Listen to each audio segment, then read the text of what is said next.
สบายดีเดี๋ยวนี้ก็1 โมงตอนสวยพวกเขาก็ได้ออกมาบ้านสัมพนา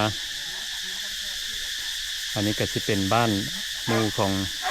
มิสเตอร์ลัดใจดีเขาออกมาเห็นต้นมะม่วงหลายต้นเลยสะอ่อนเนาะก็เลยสิได้ทายให้เบิดทุกคนได้เบิ่งนำสะอ่อนต้นมะม่วงของเพิ่นโถมะม่วงใหญ่พุ่นน่ะเพิ่นมีหลายต้นเนาะเอาสิเลาะเบิ่งแล้วก็ทายให้เบิดทุกคนได้เบิ่งนำเนาะโอ้สะอ่อนมะม่วงเพิ่นพุ่นน่ะ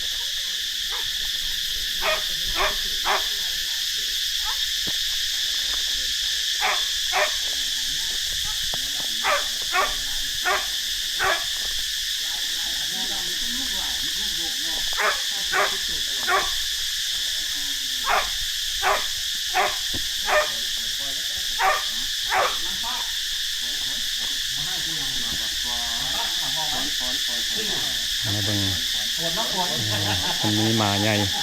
มันขีดเก็บเลยมันอื่นแล้วดีไปเลยนะนางผ้าที่แบบค่อยเป็นแก้วเต็มสบายดีแก้วที่แบบเลยลูกนางผ้าเลยลูกนางผ้าโอ้ลูกนางฟ้าเลยยอดพ่อนี่แหละโอ้ตัวนี้บ่ใหญ่เนาะมันเราบ่สบายบอกกระท่อนางผ้ากับบุญซ้ำอยากแต่แม่มันแต่งผันใหญ่ก่อนลูกชื่อพ่อว่าตอนยังน้อยลูกมันชื่อพ่อเนาะเล็บโตค่อยจนลายมัดนางฟ้าโดดแล้วเล็บมาควายนี่โดดนี่โดดบ่เป็นนะโดดแล้วเล็บไม่ใช่เฮาอันนี้โดดเราจึ้งเราคึงไปนะอันนี้หมาอย่างรุ่นนี้หมาอย่างนี้ว่ามันเป็นพิษบูกับปีล่าลูกก็พิทบูกับปีล่าแต่ว่าใจดีอยู่พิษบูว่ะดอกมันลูกก็กับปีล่าจุ่มย่านเลยพิษบูเราเบิ่งหน้าอยู่ได้เห็นไหมตาเราจ้องตาจ้องอยู่โม่เป็นตาไว้ใจนะสายตาเนี่ยว้ายแต่ว่าที่ขู่ก่อนพวกนั้นย่อเลยแบบโมแห้งเราค่อยโดดใส่แต่ว่าหักเอาสักควายใส่เขาซึ่งเราขึ้นแทงเอาไว้นะเดี๋ยวเบิ้งตาเบิ้งอย่างนี้ออกเดี๋ยวเบิ้งจะเบิ้งมาสลัดสั้นผ้าโบโจ้จังหวะโอ้มาอยู่อันนี้บ้านเจ้าอ่ะบ้าน3,000 นานี่จะเอ็กต้าเนี่ยเอเกอร์เนี่ยเอ็กต้าป่ายน้อยนึงจะไปได้ดินนี้ได้จังไหนอันเป็นที่มาแต่เจ้าอาจจะมีอ้ายหนึ่งเราอยู่สนามบินนะเราอยากไปได้ดินที่แถวแซนดี้ที่เดินแล้วขายเขาล่างทีคือถูกโจ้ผมไหมอยู่แบบสลับซันฟ้าดินจะงามมากไม่งามมัดของไม่เราล้านซีนี่อันนี้งานนี้จะปลูกเองบ่ปลูกเองโอ้มีกระดินชื่อแล้วเขามาจุกขวดหนองต่างหากขวดนองตะกี้มันลวกกันแล้วเขามาจุกขวดขึ้นแล้วมันเป็นหนองตะกี้มีแต่ไฮนาเนาะโมเมนต์นั้นเป็นหนองซ้ำเก่าก่อนนะโอ้หนองซ้ำเก่าแล้วเอารถจุกลงมาขวดป้าบอกม่วงจะปลูกหลายต้นเนาะมันเขาปลูกแนวที่ว่าเขาบ่ได้เป็นแยงมะม่วงมันง่ายบ่ได้บุ่มลุงรักษาผลหักมาแต่ผลหักสับได้ไกลกว่านี้อีกเราเห็นอันนี้จะเป็นเฮือนอยู่บ้านสวนของเพิ่นอยู่บ้านสัมพนาโอ้ขากลายมีดินแล้วก็มีเฮือนปลูกหมกไม้หลายต้น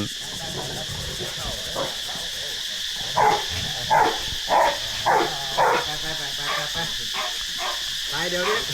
ขอละแบบนี้บ่ไปธรรมดาเราเป็นมาขี่ย่านไปเอาเป็นคือนางฟ้าว่ะ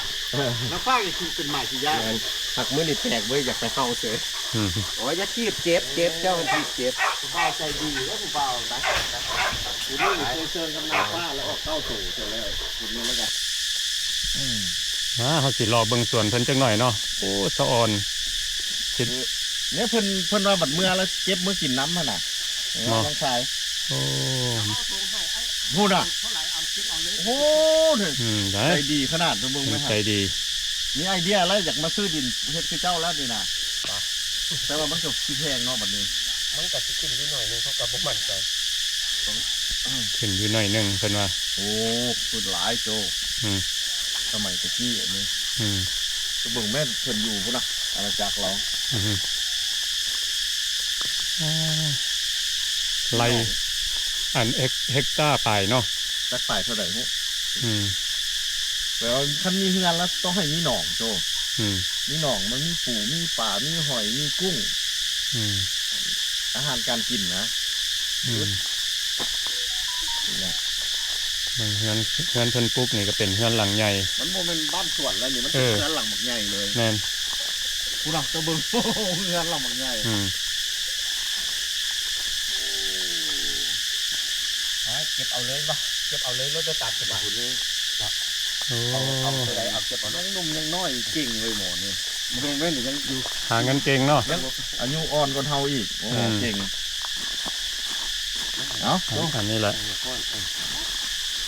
เอาเนื้อได้เก็บเอาแล้วได้ทุกมาเขากับไปใหญ่คนน่ะแล้วทุกเก็บไปขายบ่ได้ขาย บ่ว่าเฮ็ดสไตล์อ้าย เอาซุกมาแล้วก็ไปใหญ่ โอ้หมดเด้ ใหญ่ที่ใหญ่น้องบางเทื่อคันพี่น้องเนี่ยกินกับไปใหญ่คนมัน เจ้ามันหลายที่ลึก แต่ว่าเขาบ่ได้ส่วนใหญ่เขาบ่ได้เก็บตอนนี้เขาเก็บตอนไม่สุกแล้วไปใหญ่กับเจ้า ตัวนี้มันสิเป็นแนวใหญ่เนาะบักม่วงแนวใหญ่ เก็บเอาแล้วได้น้ำใหญ่กับบุกไอ้มากเลยเก็บเอาเลยเพราะว่าเขาอันนั้นซุกมาเขากับไปใหญ่เขาเจ้าเขาเสียน้ำมันรถเขาสิ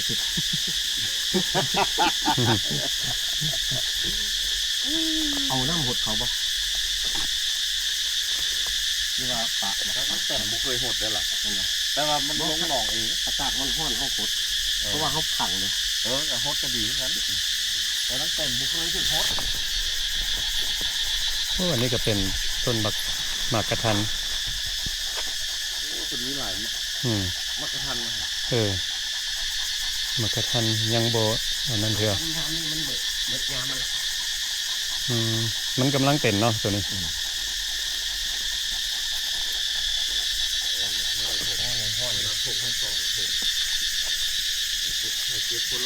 ธรรมดาจะอยู่ในเมืองคุณวะ เขาไปเฮ็ดเรียกแรงมาเรามานอน โอ้ มันหมักคนน้ำพุ่นน่ะ แล้วแต่มาแต่ แล้วหมาค่อยเราบ่เคยเฮ็ดป้าบ่หมอถึกใจบ่เคยถึกน้ำเอา มาตันเอาเลยนะกันเวลาแต่ละเทียเพิ่น แลมใส่ซ้ เพิ่นเอาตูตันเอาเลย ำถึกใจได้เนาะเย็นดี แต่มาที่แต่ แต่จะได้กับหมักแล้วนี่ อากาศร้อนเลยมา กระทัน โอ้ แต่มา แถมใจเย็นโลก อันนี้ส้มเลยหมากกระทันนี่ส้ม หมัก อันนี้บ่แม่นกระทันอันนี้มะนาวโห ฮะ มะนาวโหกระเจ้าเอาไปต้มน้ หมักนาว ำเขาห้องมะนาวโห โอ้ บ่แม่นกระทัน โอ้สมพอหรือส้ม มันหน่วยเป็นกำๆแล้วเขาไปต้มน้ำใส่น้ำตาลต้มหวาน โอ้หักกินได้เนาะ กินได้ อืมโอ้ หน่วยแกมันจะออกสีดำกินน้ำนี่ นึกว่าแม่นหมากกระทันบ่แม่น กระทันมันมีคน โอ้ส้มเลย เขาห้องมะนาวโหบางเจ้าผู้หญิงกระเจ้ามักร้อยแก้วน้ำแก้วนะ อืม แกนมาแกน อืม แต่นี่เป็นนี่แม่ดีที่ไหนที่เย็นฮะ หาก็เห็น พอแล้วก็ให้แกนก็โอ้ไหนแกนไปแล้ว อืม นะเย็นเดี๋ยวเย็นแกนบอกไปกลัวให้แกนมึงพอแล้วก็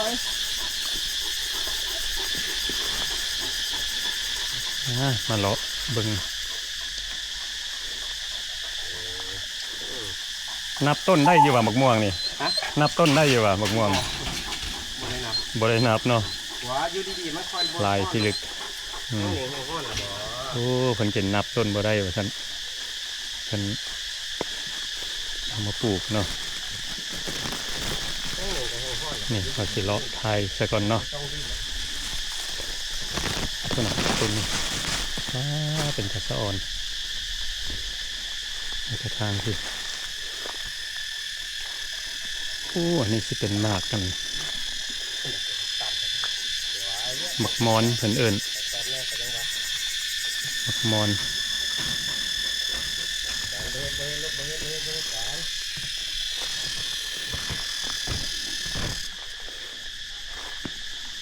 พี่ถูก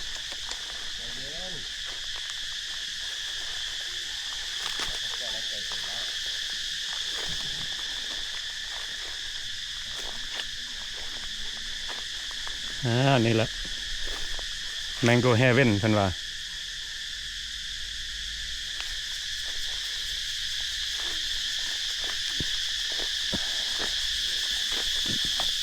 มาเด้อผู้ใดอยากกินมะม่วงสด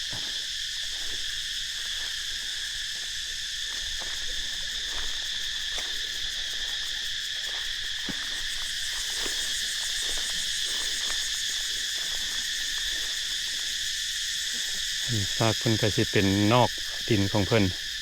ก็เป็นดินของอันของข้าเจ้าเนาะเพิ่นก็มีสระน้ำ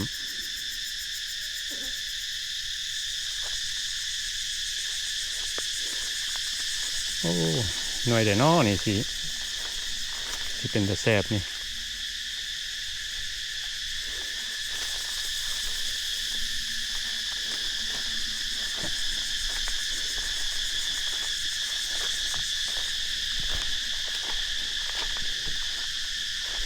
เป็นมีมะม่วงหลายแบบ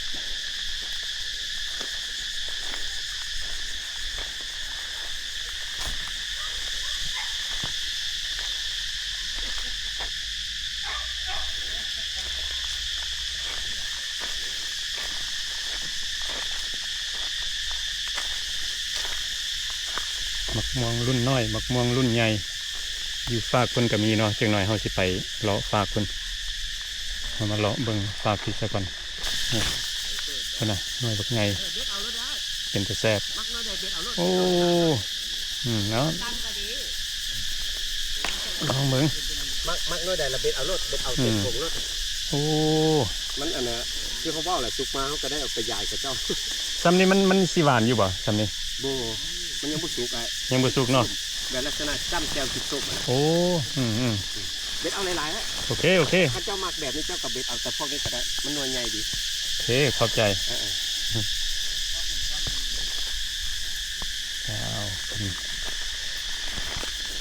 น้ำใจดีเนาะ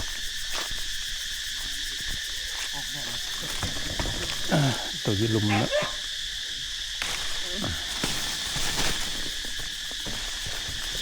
หน่อยนี่วางอยู่พื้นดิน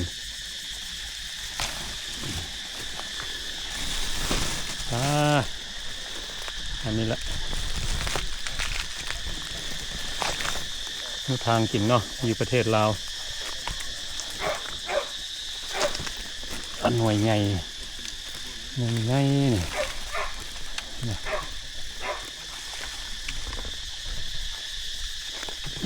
ยใหญ่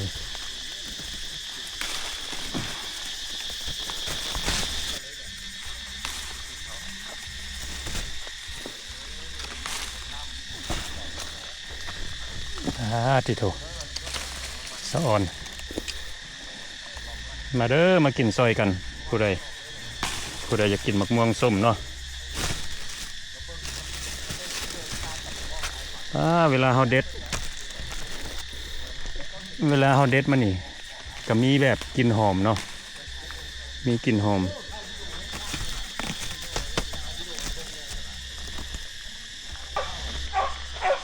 ดินเพิ่นดินกว้างเติบโอ้มีฮอดต้นมะขามใหญ่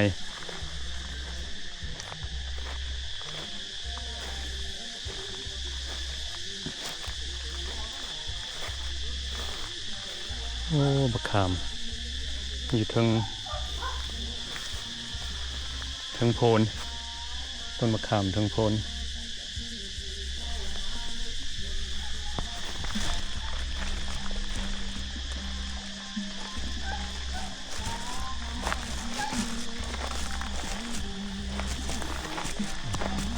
นี่เบิ้งสีพวกนี้ไปกินลองเบิ้ง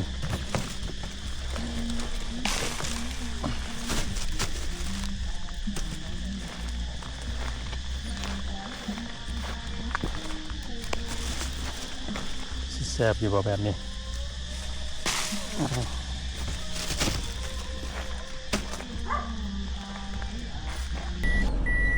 บัดนี้กะสิได้เตรียมกลับละโอ้ได้ออกมาเห็นบ้านสวนของเพิ่นเนาะ คักบ่ คักหลาย มีจิตมีใจเพิ่นเอาม่วงให้อีบ่กะลาย ได้บักม่วงทงบักใหญ่อันนี้สิเป็นหมู่เจ้าบ่ผู้นี้ คุณหักหมาคือกัน คนหักมาเนาะคนหักมาคือกันเพิ่นมาซื้อดินแล้วก็ปลูกเฮือนแล้วก็ เพิ่นอยู่ในเวียงพุ่นอยู่เวียงจันทน์พุ่น โอ้แล้วก็ปลูกหมากไม้หลายต้น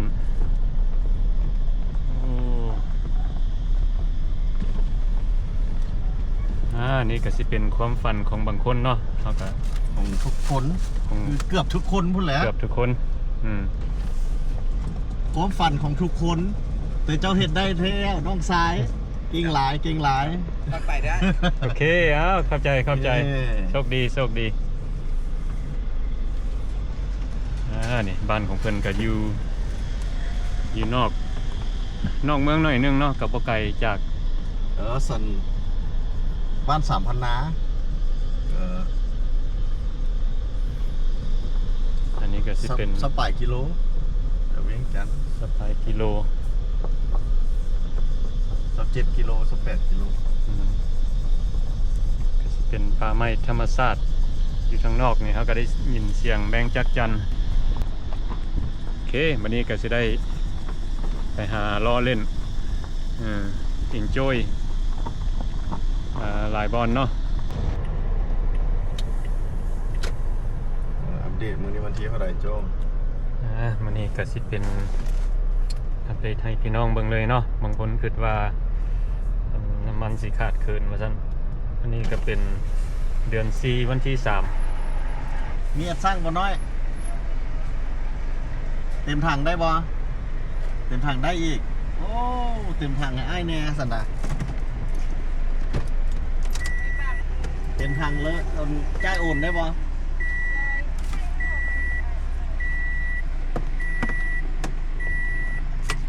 ได้โอนก็ได้เนาะดีหลายนี่เด้ออยู่ถูกต้องแล้วคิวมันยาวเนาะนี่เข้าของน้ำมาโจสะอาดสะดวกสบายประเทศลาวนี่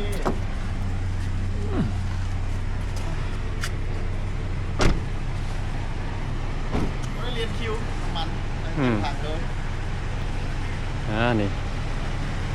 อันนี้เขาก็อัปเดตให้เบิดทุกคนได้เบิ่งอีกเนาะ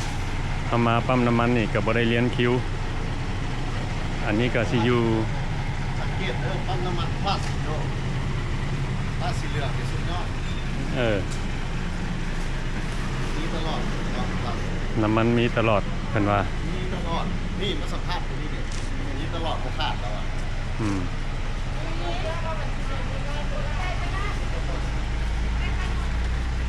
บักทั่วบ่บักทั่วจะมันใหม่สดๆมัน 5,000 มัน 5,000 โอเคเอาให้นะมัน 5,000 เอาบ่จักมัดโอเคเอา4มัดเลยซั่นน่ะโดยบักเพชรเอาบ่บักเพชรถุงละ10ฮะบักเพชรโอเคเอาบักเพชรนำเพชรจะของเจ้าเอาถุงนึงบักเพชรถุงนึงโอ้เพิ่นมาขายอยู่ปั๊มน้ำมันเพชรบ้านเฮาบักเพชรบ้านเฮาโอ้นั่นเน่าเด้เพชรดีอีกถุง10,000เนาะโดยโอเคถุงเดียวไอ้รัดเอา2ถุงบ่หรือว่าบักเพชรเลยนั่นเน่าเด้เพชรกับเพชรถุง เด้10,000โอเคเอา2ถุงเลยซั่นน่ะ2ถุงเลยโดยซื้อซอยกันเฮาน่ะซื้อซอยกันมัด 5,000 กินเหลือตายบ้านเมืองเลยผู้ดีหันเป็นสาวเนาะจำเท่าไหร่เอานี่เงินขึ้นข่อยบอกโอเคอันใบใหญ่เลยโอเคเอาแล้วเด้อถั่วสาวเพชรชิปแม่นแล้วเพชร2เพชรพอดีเป็น40เท่านั้นแล้วตัวบอกเอาเขาเบาของเจ้าดอกไผ่เจ้าซื้อ แล้ว ฮะ ซื้อแล้วเกือบลืมบอกทั่วไอ้เจ้า โอเคโอเคโอเค เข้าใจเด้อ โอเคเข้าใจ นี่เด้อปั๊มน้ำมันอยู่บ้านสัมพนาเขาก็เคยถ่ายอยู่ในเวียงเนาะอยู่ในเวียงกับบ่ได้เลี้ยนแถวออกมาเขตนอกกับบ่ได้เลี้ยนแถวอยู่นี่ลิตรหนึ่ง41,700กีบโอเควันนี้ออกจากปั๊มน้ำมันบ้านสัมพนาพูดครีมของมางามๆโจ้ทีมของอยู่ทางหน้าเนาะเรียกครีมของสินบ้านนี้ก็อยู่นอกเมืองหน่อยนึงน้ำมันเต็มทางแล้วมันนี่พวกเขากับนูทางเลาะเที่ยวเลยไปเห็นลายบอนเนาะอันนี้แหละชีวิตของบางคนเนาะอยู่ประเทศลาวสำหรับคนรีไทร์เนาะกับนูทางไปเลาะเที่ยวน้ำกันใส่น้ำมันเจ้าห้องก็ใส่กันคนครึ่งสบายเราเที่ยวกินข้าวกินน้ำกินของแซ่บๆเบิ่งวิวงามธรรมชาติบ้านเฮาอันนี้แหละความสุขของคนเนาะปั้นปลายชีวิตเพิ่นว่า retirement life เนาะแต่ว่าพวกเฮา retire ฮักแต่ว่ายังบ่ทันได้กินเงินบำนาญเนาะvolunteer กระเทินนะเขาจะเอิ้นว่า volunteer retire without payment สำหรับเฮาก็ตัดสินใจ take a short term retirement เฮาก็ว่าสิ retire ชั่วคราวบางเทื่ออนาคตข้างหน้าเฮาก็สิได้กลับไปเฮ็ดเวียกคือกัน FC แน่ใครอยากได้ดินเนี่ยนะแบ่งขายโอ้อันนี้ดีแบ่งขายดินของไอ้รัฐเนาะแบ่งขายอยู่นี่อยู่บ้านสัมพนาผู้ใดต้องการอยากซื้อดินเนาะ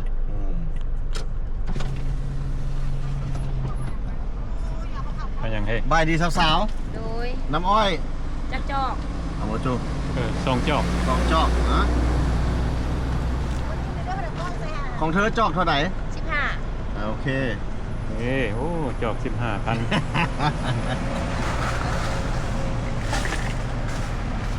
ขายท่อตลาดนะไม่ได้ขายเลยท่อตลาดดีค่ะอยู่ในเวียงเขาเจ้าขายซาวเด้โอ้ยคอยบ่ขายคอยขายเป็นคนบ้านนอกโอ้ว่าถือใจข่อยได้นะคอยก็ไม่ได้ขายว่าขายท่อกันเลยกับไทยบ้านคอยไหน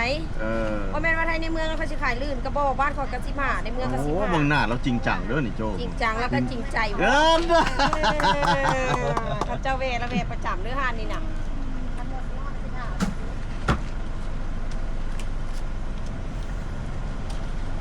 บอกสลีหวะสลีเอาสลีซื้อ3มันละมีเงินคือสะอยู่เต็มโจซื้อแล้วก็บ่เป็นยังเอาพักนอกไปกินในบ่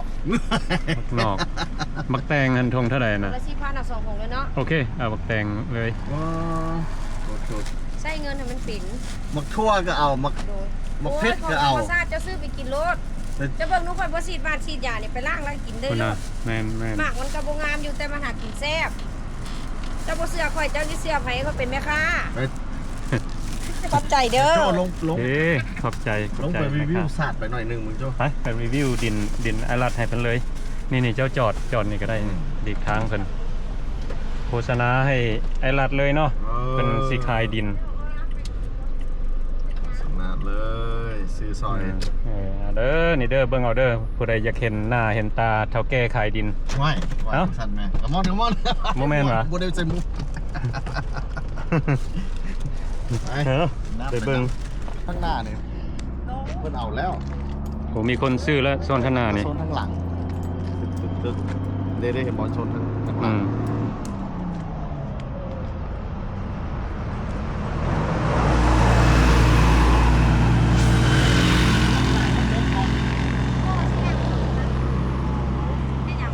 แล้วพวกไฟนั้นมันหุ่งบ่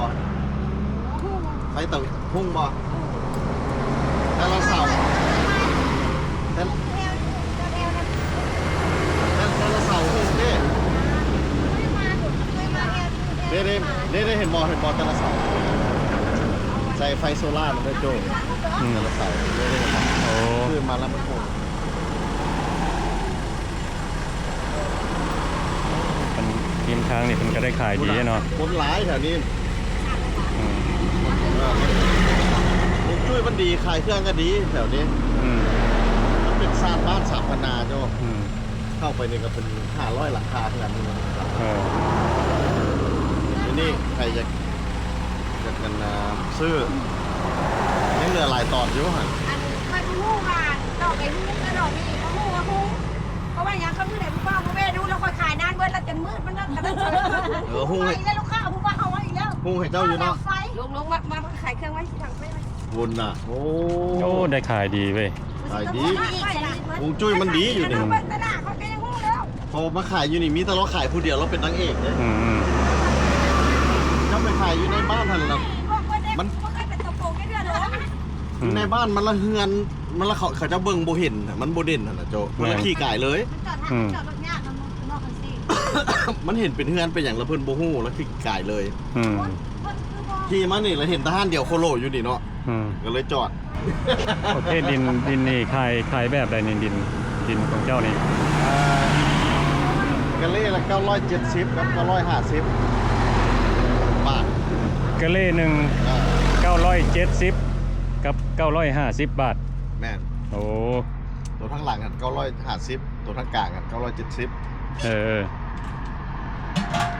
อืม มีน้ำประปามีไฟได้ดึงเด้โจ อืม ดึงไฟเข้าให้หมด อืม สตอน ผู้ใดต้องการอยากซื้อดินเนาะ สีปลุกเฮือนบอกหรือว่าเฮ็ดธุรกิจเนาะก็ให้ติดต่อหาFacebook มันก็ได้เนาะไอรัดใจดี แต่นี่ อืม กับพวกไก่จากเวียงจันทน์ประมาณ8 กิโล สปายกิโล ประมาณสปาย30 นาทีนี่แหละ เนี่ยคนเที่ยวที่เลิกเลยอยู่นี่ อืมสิเป็นทนทางใหญ่คนเที่ยวตลอด มาเบิ่งแม่ค้าเพิ่นเฮ็ดอีหยังนี่ ถ้าจะดึงสลีนี่ ต้มอีหยังนี่ ต้องสาลี ต้มสลีโอ้แปลว่าน่ะอันอ้อยนี่บ่ได้เอาทิ่มเนาะ โบค่อยเอามาให้ฟื้น โอ้บ่มีหยังทิ่ม แล้วหมุนไส้เบิ่งแม่ โอ้ยบ่ธรรมดาก ลายเป็นฟืน อืม บ่น่า เออ ลงบอกไว้ในอีกบ่โดนค่อยก็รวยเนี่ยฟื้นค่อยก็บ่ยาก อืมบ่ท น้ำก็ได้ขายอันนี้อ้อยได้เป็นฟื้นค่อยว่า บ่ท่าซื้อฟืน โอ้ประหาซื้อฟื้น ปันอ้อยแล้วเอามาเฮ็ดเป็นฟืนดังไฟ ค่อยนี่เด้อค่อยได้ซื้ออย่างเดียว ก็ค่อยสิได้รวยไว้ค่อยซื้อแต่เกลือนะ ซื้อเกลือ เพราะว่าค่อย